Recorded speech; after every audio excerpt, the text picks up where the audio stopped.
Semangat pagi anak-anak. Eh, saya mencoba menjelaskan bagaimana kita memanfaatkan Google Suite for Education. Jadi akan saya tunjukkan beberapa kelebihan dan kekurangan. Saya akan mencoba membuat dua akun. Yang pertama ini akun saya, akun menggunakan Google biasa, dan yang akun yang kedua saya mencoba menggunakan yang Google Suite, ya, yang menggunakan Google Suite seperti ini. Kita coba. Nah, kelebihan dan kekurangan masing-masing akun. Kenapa saya mendorong kalian menggunakan akun Google Suite atau yang dari pemerintah atau dari kementerian belajar.id? Kamu perhatikan, ini akun saya google.com, gmail.com. Perhatikan drive saya seperti ini. Yang pertama pada bagian bagian drive saya, komputer, kemudian bagikan kepada saya. Seperti itu. Pada drive Google Suite for Education, ada prioritas, ada drive saya, ada drive bersama. Maksudnya apa? Prioritas ini adalah topik-topik atau bidang-bidang atau pekerjaan-pekerjaan yang sering kita gunakan. Sehingga nanti akan diprioritaskan, akan tampil di halaman muka. Drive saya sama, ini semua yang kita buat melalui drive akan disimpan di drive saya. Kemudian drive bersama. Pada akun Google biasa tidak ada drive bersama, tetapi pada akun G Suite for Education ada drive bersama. Maksudnya apa? Kamu misalnya dalam satu kelas ingin membuat proyek baru, proyek bersama, maka kamu tidak perlu membuat masing-masing. Gunakan di sini drive bersama untuk diakses semua anggota dalam satu grup. Seperti itu. Kemudian berikutnya perhatikan, di Google atau akun biasa penyimpanan 82% penuh, artinya ada batasan sampai 100%. Nah, kebetulan kalau akun biasa itu dibatasi maksimal 15 GB. Nah, perhatikan pada G Suite, Google Suite for Education. Penyimpanan sekian terpakai. Apa artinya? Tidak ada batasan penyimpanan. Artinya unlimited. Kamu bisa menyimpan dokumen apa saja, berapapun jumlahnya, di sini unlimited. Sedangkan yang Google atau yang akun biasa ada batasan maksimal 15 GB. Sehingga kalau di sini diinformasikan berapa yang digunakan, kalau di GSE, Google Suite for Education, diberitahukan jumlah terpakai. Kapan kapasitasnya habis, tidak ada batasan. Itu. Kemudian yang berikutnya juga ingin saya sampaikan, ingin saya beritahukan, perhatikan baik-baik. Ketika saya menggunakan akun biasa, menggunakan file biasa seperti ini, akan ada ukuran file yang terdeteksi. Sehingga pada ukuran file terukur sekian. Tetapi pada dokumen yang lain, seperti ini misalnya di Classroom ada banyak pekerjaan. Kamu lihat di sini pun banyak gambar-gambar, tetapi kita lihat ukuran filenya. Tidak ada ukurannya. Artinya tidak mengurangi beban penyimpanan. Kecuali yang tidak menggunakan Google Slide, seperti ini, punyanya Cesario ada 2. Ini menggunakan PowerPoint biasa, maka dia membutuhkan ruangan sebanyak sekian, cukup banyak. Untuk yang menggunakan PowerPoint PPT ada ukurannya, ini bedanya. Nah, itu kelebihan dari akun GSE, Google Suite for Education. Nah, berikutnya yang harus kalian pahami, ini adalah era baru yang harus kalian pahami bahwa semakin ke belakang itu sudah tidak lagi berbasis desktop. Artinya kerja komputer tidak lagi berbasis desktop, tetapi sudah berbasis cloud. Artinya, semua data yang kamu buat, yang kita buat, itu akan disimpan di cloud. Tentu, karena tidak ada batasan, maka kita bisa menyimpan sebanyak-banyaknya, dan dokumen di sana, dokumen yang kita simpan di cloud, tidak akan pernah rusak karena virus, tidak akan pernah rusak karena kecelakaan, dan seterusnya. Sehingga, tidak perlu khawatir dokumen kalian akan menjadi rusak. Oke, itu.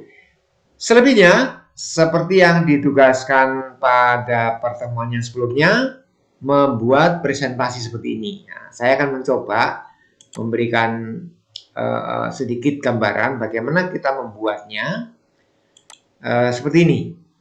Kita membuat Google Slide. Nah, yang harus kalian perhatikan, slide ini adalah untuk presentasi. Kalau di Microsoft disebut dengan PowerPoint. Powernya pada poin. Sehingga teksnya atau kalimat yang termuat di situ harus simple, tidak panjang. Satu slide itu maksimal itu 4 item sampai 8 item. Kalau ada kalimat panjang sebaiknya diringkas sedemikian rupa atau dipisah dalam beberapa slide. Kita lihat sekarang, ada satu slide. Klik judulnya. Seperti ini. Biasa. Ini misalnya. Kemudian bagaimana kita menambahkan slide baru? Silakan klik kanan di sini. Pilih slide baru. Kemudian kita lihat. Kita berikan judul yang baru. Seperti ini misalnya. Nah, sini kita bisa berikan juga teks yang lain. Kita tuliskan. Misalnya seperti ini. Dan seterusnya. Kita juga bisa menyisipkan gambar. Misalnya seperti ini. Sisipkan, atau juga bisa langsung dari sini, boleh. Tapi sisipkan, pilih gambar. Gambar bisa kita unggah dari komputer kita. Bisa kita cari dari internet. Bisa kita unggah dari drive kita. Bisa kita unggah juga dari foto Google kita. Bisa kita unggah dari link pada alamat internet atau kita gunakan kamera pada HP atau pada komputer kita. Saya pilih upload dari komputer. Ya, saya lihat, saya tidak tahu saya punya gambar apa di sini. Oke, saya misalnya punya gambar ini. Saya buka seperti ini. Nah, kemudian itu menyisipkan gambar. Selanjutnya bagaimana kita menghias supaya presentasi kita menjadi menarik. Maka ini kita format background-nya menjadi menarik. Klik kanan pada slide-nya, ubah background-nya. Kita gunakan gambar boleh, kita gunakan warna juga bisa. Misalnya kita gunakan gambar, maka kita bisa milih gambar dari mana. Kita menggunakan background, misalnya saya suka gambar yang ini misalnya. Seperti itu. Kita coba kita lihat masih proses. Oke, selesai kah? Ya, kita selesai. Nah, seperti ini. Nah, ini contoh bagaimana kita menyisipkan gambar. Menyisipkan yang lain-lain, gambar yang lain. Kita ini warnanya kurang bagus, kita ubah warnanya menjadi... Penentuan warna juga kalian perhatikan harus kontras sehingga terbaca dengan mudah oleh audiens. Kita buat supaya menjadi lebih besar, misalnya ukurannya kita tambah seperti ini. Nah, misalnya seperti itu. Menyisipkan gambar, kemudian memberi warna pada teks, kemudian kita coba kita ubah background yang kedua ini tidak menggunakan gambar tapi menggunakan warna. Saya pilih warna warna hijau seperti ini. Ya, selesai. Seperti itu. Teksnya kita buat kontras dengan backgroundnya. Saya pilih warna seperti itu mungkin. Ya, seperti itu. Kita isi warna yang lain. Saya suka warna. Oh, tidak bagus.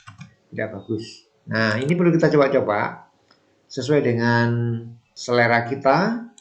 Supaya, tidak bagus juga. Saya kurang baik dalam hal pemilihan warna, Tapi silakan kalian pilih yang terbaik warnanya. Baik, seperti ini. Kemudian kita juga bisa ngatur gerakan gambar. Ini misalnya kita atur gerakannya supaya tidak terlalu polos. Kita animasikan caranya. Klik kanan, kemudian kita pilih animasikan. Nah, perhatikan baik-baik seperti ini. Gerakan tidak ada, ini kita pilih. Gerakannya ada, ini tidak ada, kita pilih dari mana. Misalnya terbang, melebur, kemudian memudar, slide dari kanan, slide dari kiri, balik, kubus, galeri, dan seterusnya. Kita pilih yang mana, silakan. Saya coba slide dari kanan. Kemudian terapkan pada semua slide, boleh. Kemudian ini semakin jelas, ini kita coba kita ubah melayang dari saya pilih perbesar saja, misalnya seperti ini. Nah, kemudian kita selesaikan, kita coba. Nah, seperti itu. Nah, sekarang saya akan mencoba melihat hasilnya seperti apa. Kita lihat dari sini, presentasikan. Kira-kira seperti ini hasilnya. Nah, seperti itu. Kita coba dari atas. Seperti ini. Ini tidak ada masalah. Seperti itu. Nah, itu saja sementara gambaran yang bisa saya sampaikan, dan harapannya kamu tidak hanya sebatas itu. Silakan atur latar belakangnya seperti apa. Kemudian bisa ditambahkan dengan gambar atau teks atau garis dan yang lain-lain. Juga tata letaknya juga bisa kamu atur seperti apa yang kamu ingini. Kemudian transisi, perubahan, pergantian masing-masing slide juga bisa kita tata. Itu saja. Untuk pekerjaan yang kemarin biarkan saja. Saya ingin kalian mengubah yang kemarin, kamu buat lagi yang baru. Silakan coba gunakan animasi-animasi atau variasi-variasi sehingga slide yang kamu gunakan, yang kamu presentasikan lebih menarik bagi para pendengarnya. Terima kasih. Selamat mencoba. Sukses untuk kalian semuanya.